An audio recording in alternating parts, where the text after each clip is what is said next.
My dear student, মনবুৰি tech আসামলৈ তোমালোকক স্বাগতম জনাইছো। আজি তোমালোকৰ মাজলৈ মই ক্লাছ 5ৰ তেনালী এণ্ড এ মিৰাকল সাধু এই গল্পখনৰ প্ৰশ্নবোৰ আলোচনা কৰি তোমালোকক লিখি দিছো, তোমালোকে চাই ল'বা। ইয়াৰ আগৰ ভিডিঅ'টো তোমালোকক মই গল্পটোৰ অসমীয়া অনুবাদ কৰি দিছিলোঁ আৰু প্ৰতিটো শব্দৰ অৰ্থ মই অসমীয়াত লিখি দিছিলোঁ। তোমালোকে যদি চোৱা নাই চাই ল'বা, কাৰণ গল্পখন অসমীয়াৰে যেতিয়া তোমালোকে বুজি পাবা তেতিয়া প্ৰতিটো প্ৰশ্নৰ উত্তৰ কৰোঁতে তোমালোকৰ কি হ'ব, সুবিধা হ'ব। চ' যদি চোৱা নাই তোমালোকে চাই ল'বা। চ' এতিয়া আমি আৰম্ভ কৰোঁ কি তেনালী এণ্ড এ মিৰাকল সাধু, তেনালী আৰু সেই অলৌকিক সাধুজনৰ বিষয়ে। চ' চোৱা, ফাৰ্ষ্ট কুৱেশ্যন আমাক কি কৈছে,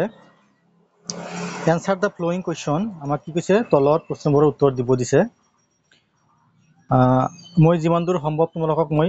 অসমীয়াৰো মাজে মাজে লিখি দিছোঁ, তোমালোকে চাই ল'বা যদি বুজি নোপোৱা। হু ৱাজ তেনালী ৰামা, বোলে কি তেনালী ৰামা কোন আছিল। দেখিবা কি Tenali Rama was one of the Ashtadiggajas in the court of king Krishnadevaraya of Vijayanagara kingdom in Andhra Pradesh. যে কি অন্ধ্ৰপ্ৰদেশৰ বিজয়নগৰ ৰাজ্যৰ কি ৰজা কৃষ্ণদেৱৰায়ৰ কি আছিলে, তোমাৰ এটা কি আছিলে, কবিৰ দল আছিলে। তাৰ মাজত কি আছিল, বোলে তেনালী ৰামাও কি আছিল, এজন আছিলে। হ'ব কি অন্ধ্ৰপ্ৰদেশৰ ৰাজ্য বিজয়নগৰৰ ৰজাৰ ৰাজদৰবাৰৰ অষ্টদিগ্গজ সকলৰ মাজত তেনালী ৰামাও এজন আছিল। অষ্টদিগ্গজ মানে কি তোমালোকে জানা যে কি সেই সময়ৰ কৃষ্ণদেৱৰায়ৰ কি ৰজাৰ কি আছিলে, ৰাজদৰবাৰ আছিলে। সেই ৰাজদৰবাৰত কি আছিলে, তোমাৰ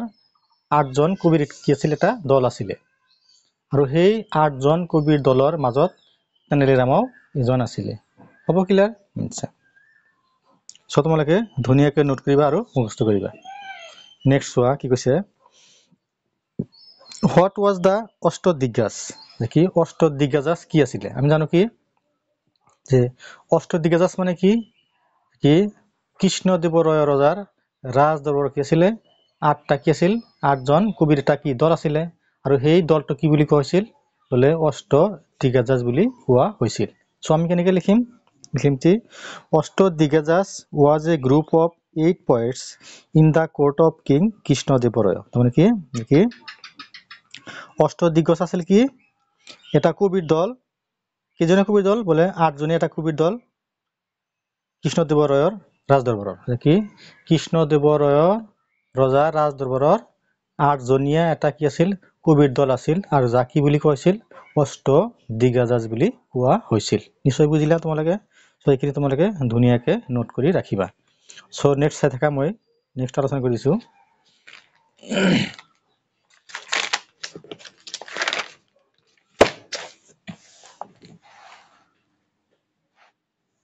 চোৱা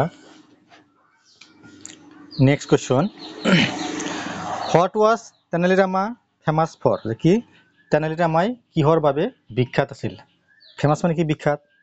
তোমালোকে জানা কি তেনালী ৰামাৰ কি আছিলে, বোলে এটা কি নিজা কি আছিল, নিজা বুদ্ধিৰ কি আছিল, কৌশল আছিলে। আৰু যাৰ কাৰণে কি কৰিছিলে, তেওঁ ৰাজ্যৰ বিভিন্ন চুককোণত হোৱা সমস্যাবোৰ কি নিজে কি বুদ্ধি কৰি কি কৰিছিলে, সমাধান কৰিছিলে।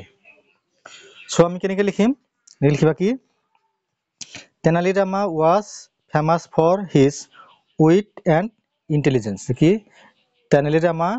তেওঁৰ কৌশল আৰু বুদ্ধিমত্তা আৰু কি চতুৰালিৰ বাবে কি আছিলে, বোলে বিখ্যাত আছিলে। লিখিবা কি Tenali Rama was famous for his wit and intelligence. হ'ব। নেক্সট চোৱা question number 4, what was Tenali Rama notice on day while going to the king's court. যে কি এদিনাখন সচৰাচৰ যোৱাৰ দৰে যেতিয়া ৰজাৰ ৰাজদৰবাৰলৈ গৈছিল, তেতিয়া তেনালী ৰামাই বাটত কি লক্ষ্য কৰিছিল বা কি দেখা পাইছিল। হ'ব। What was Tenali Rama notice, তেনালী ৰামাই কি লক্ষ্য কৰিছিল বা কি দেখা পাইছিল। অন ডে এদিনাখন, হোৱাইল যেতিয়া, going to the king's court যেতিয়া ৰজাৰ ৰাজদৰবাৰলৈ গৈ আছিল। আমি কি জানো যে কি এদিনাখন সচৰাচৰ যোৱাৰ দৰে যেতিয়া তেনালী ৰামাই কি ৰজাৰ ৰাজসভালৈ গৈ আছিল তেওঁ দেখা পাইছিল কি যে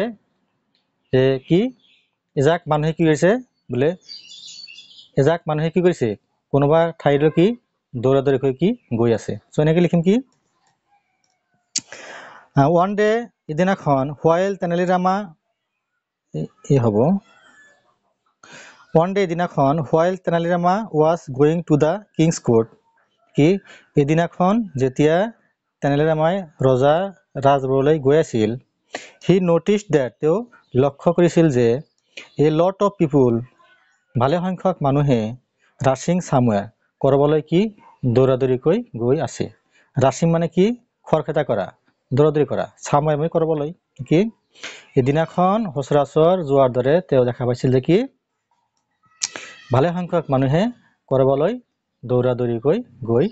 আছিল হ'ব নিশ্চয় বুজিলা সো নেক্সট চাই থাকা লিখি দিছো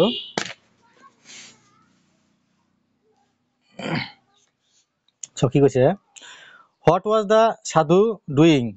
with the people of Vijayanagar যে কি সেই সাধুজনে বিজয়নগৰৰ মানুহবোৰৰ সৈতে কি কাৰুকাৰ্য কৰি আছিল কি কৰি আছিল লিখিবা কি দি সাধু ৱাজ এ ফ্ৰড কি আছিল বোলে সাধুজন কি আছিল এজন প্ৰতাৰক আছিল কি ভণ্ড আছিল এণ্ড আৰু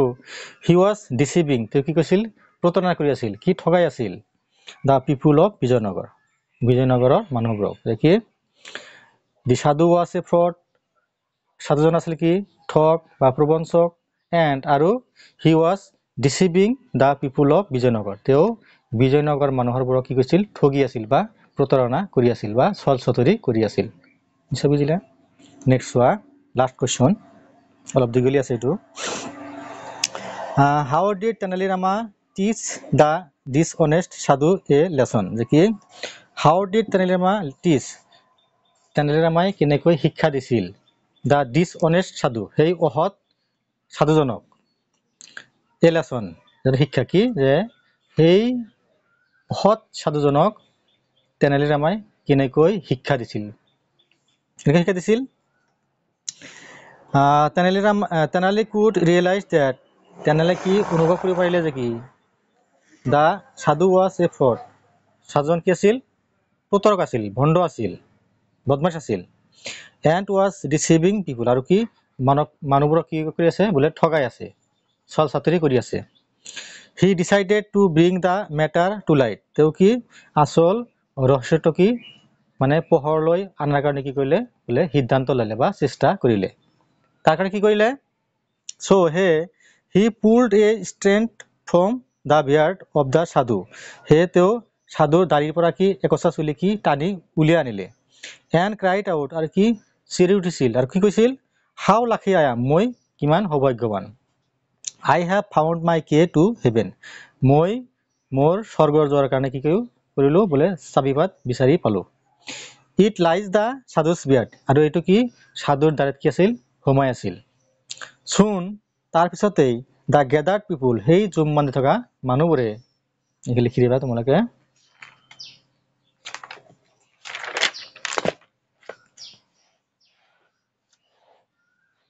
মানুহবোৰে began to punch on his beard to seek their way to heaven আৰু তেওঁৰ ফালে কি ল'লে বোলে চোচা ল'লে কি আক্ৰমণ কৰিলে কি স্বৰ্গত যোৱাৰ কাৰণে চাবিপাতৰ বাবে দি সাধু ৰান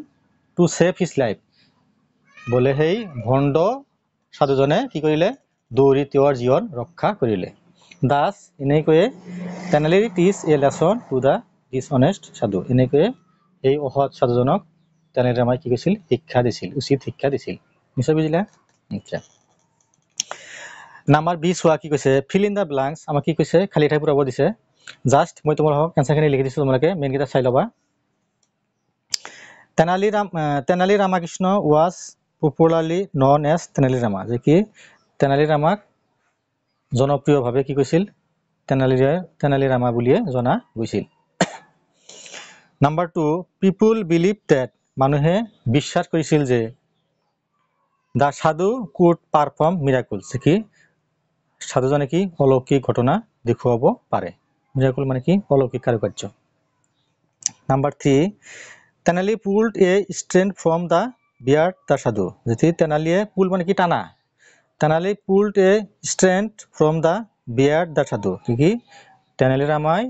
সেই সাধুজনৰ দাড়িৰ পৰা কি একোছা চুলি টানি উঘালি পেলাইছিল হ'ব নাম্বাৰ 6 চোৱা কি কৈছে ৰাইট টু অৰ ফলছ সঁচা নে মিছা আমাক লিখিব দিছে ভালকে চাই ল'বা আগতে মই কৈছো তোমালোকক যে আগতে নিজৰ মাতৃভাষাত বুজি ল'বা বুজি ল'লে প্ৰতিটো প্ৰশ্নৰ তোমালোকৰ উত্তৰ কৰোঁতে একেবাৰে ইজি হ'ব চোৱা কি কৈছে Tenali Rama was A fraud fraud মানে কি ফ্ৰড মানে মিছলীয়া প্ৰতাৰক কৈছে কি Tenali Rama was A fraud Tenali Rama এজন প্ৰতাৰক আছিল এইটো কি ফলছ হ'ব মিছা হ'ব কি আছিলে বোলে ইণ্টেলিজেন্ট আছিলে সো এইটো আমি ফলছ লিখিম হ'ব নাম্বাৰ 2 চোৱা কি কৈছে দি সাধু ডিসিভড দ্য পিপুল সাধুজনে মানুহক ঠগাই আছিল অফ বিজয়নগৰৰ মানুহবোৰক কি সাধুজনে বিজয়নগৰৰ মানুহবোৰক কি কৰিছিল ঠগাই আছিল এইটো কি ট্ৰু হ'ব সো আমি কি লিখিম ট্ৰু লিখিম বুজিলা নিশ্চয় চাই থাকা আৰু আছে চোৱা কি কৈছে the king Krishnadeva Raya did not like Tenali Rama যে কি ৰজা কৃষ্ণদেৱ ৰয় তেনালী ৰামাক ভাল পোৱা নাছিল এইটো কি হ'ব ফলছ হ'ব সো আমি ফলছ লিখিম Ashtadiggajas was a group of 8 poets Ashtadiggajas আছিল 8 জনী এটা কবিৰ দল সো এইটো কি হ'ব ট্ৰু হ'ব সঁচা নেক্সট চোৱা কি কৈছে চুজ দা ৰাইট অল্টাৰনেটিভস মানে কি যিবিলাক সঁচা আমি হেতুকে আমি লিখিব লাগে ব্ৰেকৰ কি আছে মিনিষ্টাৰ দি আছে পয়েট দি আছে সো কি কৈছে তেনালী ৰামা ৱাজ এ ডেশ কোনটো হ'ব মিনিষ্টাৰ মানে কি তোমাৰ মন্ত্ৰী পয়েট মানে কি কবি সো কোনটো হ'ব আমি জানো কি তেনালী ৰামা কি আছিল এজন কবি আছিল সো লিখিম কি Tenali Rama was a poet নিশ্চয় বুজিলা নেক্সট চোৱা তেনালী ৰামা ৱাজ এ ডেশ পাৰ্সন উইটি ফুলিশ ষ্ট্ৰিক্ট কি হ'ব আমাৰ বোলে উইটি মানে কি জ্ঞানী ব্যক্তি আছিল লিখিবা Tenali Rama was a witty person the sadhu used to sit at the dash সাধুজনে ক'ত বহিছিল আমি জানো কি টেম্পলত বহিছিল মন্দিৰত বহিছিল সো লিখিবা the sadhu was use to sit at the temple যে কি সাধুজনে কি মন্দিৰৰ বহিছিল হ'ব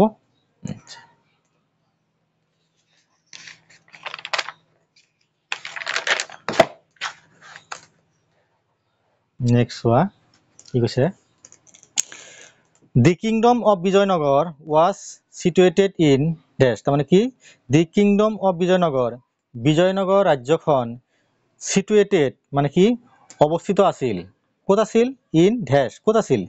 বিহাৰত আছিল দিল্লীত আছিল না অন্ধ্ৰপ্ৰদেশত আছিল লিখিবা কি আমি জানো অন্ধ্ৰপ্ৰদেশত লিখিম কি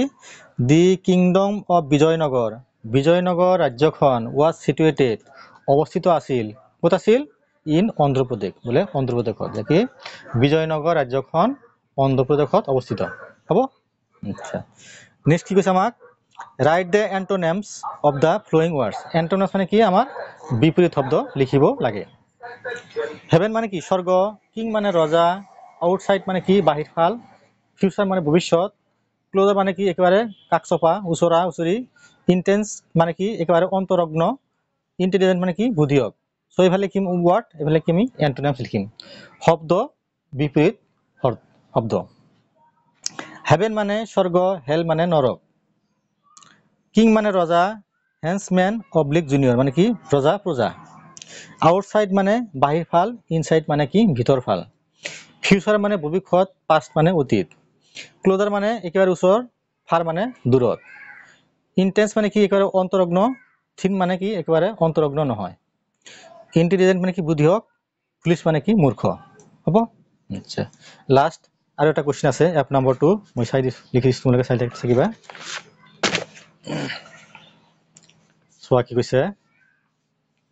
use correct forms of verbs মানে কি এই ব্ৰেকেটৰ ভিতৰত কি আছে কিছুমান ভাৰ্ব মানে কি ক্ৰিয়া কাম কৰা বুজায় তাক কি বুলি কোৱা হয় ভাৰ্ব বুলি কোৱা হয় কিছুমান ভাৰ্ব দি আছে এই ভাৰ্বক কি মিলি কি আমি বোলে কাৰেক্ট টেন্স মানে কি শুদ্ধ টেন্সত কি আমি লিখিব লাগে ফাৰ্স্ট কৈছে কি তেনালী ৰামা লিভ ইন বিজয়নগৰ লিখিম কি আমি তেনালী ৰামা লিভড ইন বিজয়নগৰ ই দি দিবা নেকি তেনালী ৰামাই বিজয়নগৰ ৰাজ্যত ভাগ কৰিছিল হ'ব আচ্ছা ওৱান ডে তেনালী গো দিছে ভাৰ্বটো গো মানে কি যোৱা টু দা কোৰ্ট লিখিম কি আমি one day Tenali was going to the court এদিনাখন তেনালী ৰামাই কোৰ্টলৈ গৈ আছিল বা ৰাজদৰবাৰলৈ গৈ আছিল number 3 the sadhu have the key to heaven কি সাধুজনক লগত কি আছিল স্বৰ্গত যোৱাৰ কি আছিল চাবি আছিল কি লিখিম আমি the sadhu had the key to heaven কি হেড লিখিবা হেভৰ পাষ্ট টেন্স কি লিখিবা হেড লিখিবা last Tenali Rama realized that Tenali ৰামাই বুজিব পাৰিছিল বা কি অনুতপ্ত হ'ব পাৰিছিল কি দ্যাট দা সাধু ফৰ্ট বি সবা বি ৱাজ বিন কি হ'ব ৱাজ লিখিবা Tenali Rama realized that the sadhu was fraud যে কি তেনালী ৰামাই বুজিব পাৰিছিল যে কি সাধুজন কি আছিল সাধুজন আছিল প্ৰতাৰক আছিল বা ভণ্ড আছিল সো এইখিনি আছিল তোমালোকৰ Tenali Rama and a miracle সাধু নামৰ গল্পখনৰ প্ৰশ্ন আৰু উত্তৰবোৰ সো মোৰ চেনেল মইনগুৰি টেক আসাম তোমালোকে সাবস্ক্ৰাইব কৰি দিবা কমেন্ট কৰিবা লাইক কৰিবা আৰু নিয়মিতভাৱে চাই থাকিবা মোৰ ফেসবুকত আৰু এটা পেজ আছে সামাত অফিচিয়েল মেথছ তোমালোকে তাতো চাব পাৰিবা থ্যাংক ইউ